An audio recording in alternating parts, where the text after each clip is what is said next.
Olá, bom dia, boa tarde, boa noite.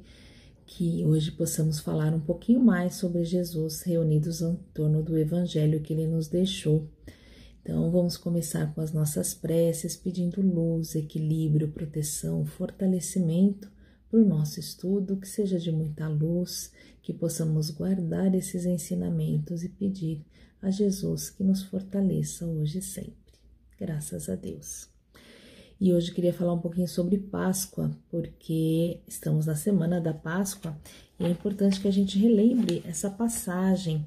A Páscoa para os judeus significa passagem e eles comemoram ainda duas situações diferentes. A Páscoa como a passagem da libertação deles, do povo do Egito, que eles saíram do Egito, e também para falar sobre a parte da colheita. Eles comemoravam as boas colheitas nesse período. Mas falar de Páscoa sobre Jesus é falar de ressurreição e da maneira como Jesus viveu o evangelho que ele mesmo deixou, os ensinamentos que ele trouxe para nós. E aí eu peguei do livro Fonte Viva de Emmanuel e Chico Xavier, no capítulo 127, que ele fala de humanidade real. Começa com o Evangelho de João, no capítulo 19, versículo 5, nas palavras de Pilatos, que diz assim: eis o homem. Para a gente recordar, Jesus foi levado até Pilatos para saber se seria condenado, e Pilatos pede para que seja escolhido entre ele e Barrabás, que na época eram considerados os criminosos que deveriam ser julgados. E Emmanuel conta para a gente aqui que Pilatos não acusa Jesus, mas ele pede para que as pessoas escolham quem eles achavam melhor. E aí ele diz assim: apresentando o Cristo à multidão, Pilatos não designava um triunfador terrestre, nem banquete, nem púrpura, nem aplauso, nem flores. Jesus achava-se diante da morte. Terminava uma semana de terríveis flagelações. Traído, não se rebelara. Preso, exercera a paciência. Humilhado, não se entregou a revides. Esquecido, não se confiou à revolta. Escarnecido, desculpara.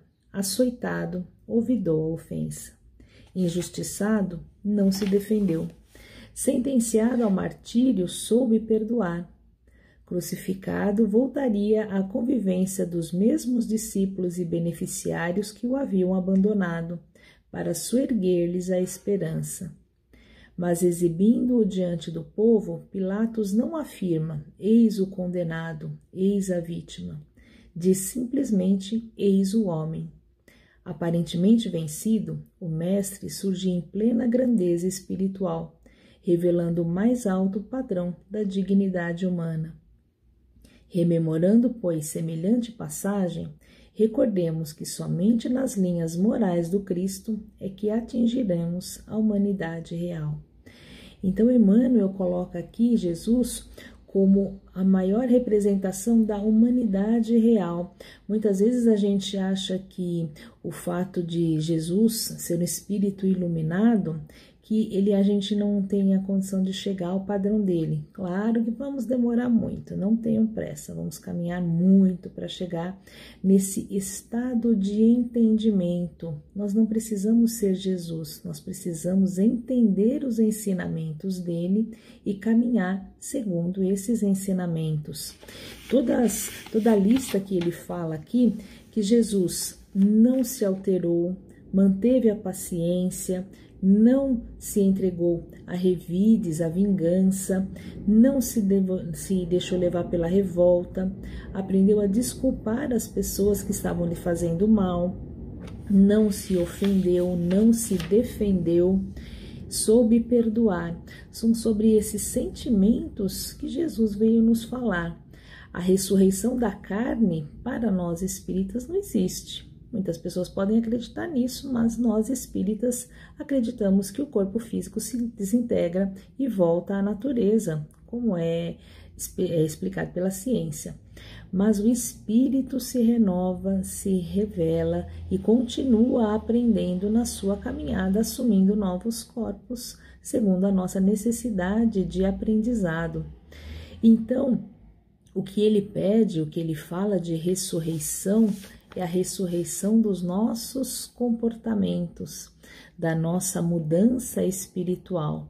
A cada jornada, a cada caminhada, a gente aprende um pouco mais, a gente modifica o nosso padrão vibratório, modificamos quem nós somos para melhor, segundo o ensinamento de Jesus, para que nos tornamos efetivamente humanos, humanos no sentido real, um ser integral, onde a gente exerce toda a nossa plenitude de conhecimentos e de aprendizados.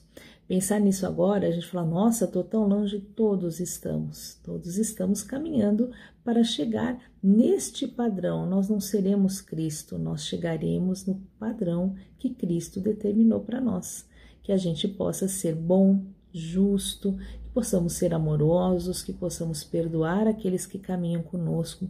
E todos os dias em que a gente aplica esses conhecimentos do Evangelho e melhora um pouquinho na nossa jornada, nós estamos ressurgindo das nossas próprias trevas interiores. Todos nós temos as nossas sombras e precisamos brilhar a nossa luz.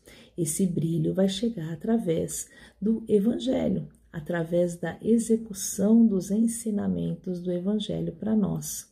Então, a Páscoa para nós espíritas significa renovação espiritual, onde a gente, entendendo o Cristo, entendendo os ensinamentos que Ele nos deixou, fazemos o nosso melhor para colocar em prática, trabalhando e vivendo com os nossos companheiros de caminhada, segundo a orientação de Jesus. Não é uma tarefa fácil, não vamos conseguir do dia para a noite, mas é importante que a gente comece. Então, na Páscoa em que vale, é claro, a distribuição dos chocolates, em que nós possamos nos reunir com os nossos queridos, mas que naquele momento de reunião a gente aproveite para praticar os ensinamentos que a Páscoa para nós espíritas, para nós cristãos, significa, que é a plena observância dos ensinamentos de Jesus. Então, vamos fazer a nossa reunião familiar? Tenhamos paciência com aqueles que a gente às vezes olha um pouquinho torto. Vamos ter uma mesa farta ou uma mesa muito simples, que a gente agradeça por todas essas bênçãos. Se está sobrando a nossa mesa, ou ainda que não sobrando, possa ser multiplicada e dividida com aqueles nossos queridos que não tenham tanto, ou aqueles desconhecidos, que façamos isso. Aí sim estaremos praticando o Evangelho de Jesus. Então, que Jesus nos abençoe nessa semana, que possamos manter esses ensinamentos bem aflorados dentro de nós, para que com os nossos exemplos possamos falar de Jesus hoje e sempre. Graças a Deus. E nós fazemos nessa semana também as nossas vibrações, fechando os nossos olhos, nos concentrando, para que possamos doar o que temos de melhor para aqueles que caminham ao nosso lado. E envolvidos em muita luz e muita paz, vamos envolvendo o nosso planeta Terra, os países que se encontram em conflito, para que possam encontrar fraternidade, vibrando pelo nosso Brasil muita luz e muita paz, envolvendo o nosso povo e os nossos dirigentes para que tenhamos saúde, educação, trabalho e dignidade em todos os lares, vibrando pelos nossos irmãozinhos doentes do corpo, da alma, aqueles que se encontram nos hospitais, em seus lares, nas ruas, que todos eles sejam fortalecidos com muito amor, com muita paz e saúde, envolvendo aqueles que se perderam nos vícios, aqueles que vivem da violência, aqueles que se encontram abandonados nas ruas, que todos eles sejam amparados e fortalecidos, vibrando pelos nossos lares, por todos os que lá se encontram, muita luz e muita paz, pelo nosso ambiente de trabalho, que haja compreensão e respeito ali, e deixando uma vibração com muita luz, com muita fé, com muito equilíbrio, para que o plano espiritual possa usar aonde for mais necessário, e humildemente vibrando por nós mesmos, para que hoje façamos o nosso melhor e que amanhã continuemos matriculados na escola do bem. Graças a Deus. E encerrando, agradecendo a Jesus, a Deus nosso Pai, a Jesus o nosso Mestre, por todas as bênçãos recebidas, que a Páscoa nos faça lembrar de todos esses ensinamentos e que eles estejam presentes nos nossos lares, nos nossos corações, que possamos aprender a perdoar, a compreender, a conviver com os nossos irmãos de caminhada, com muita paz, com muita luz, com muito equilíbrio, e que Jesus nos abençoe nesse propósito. Graças a Deus.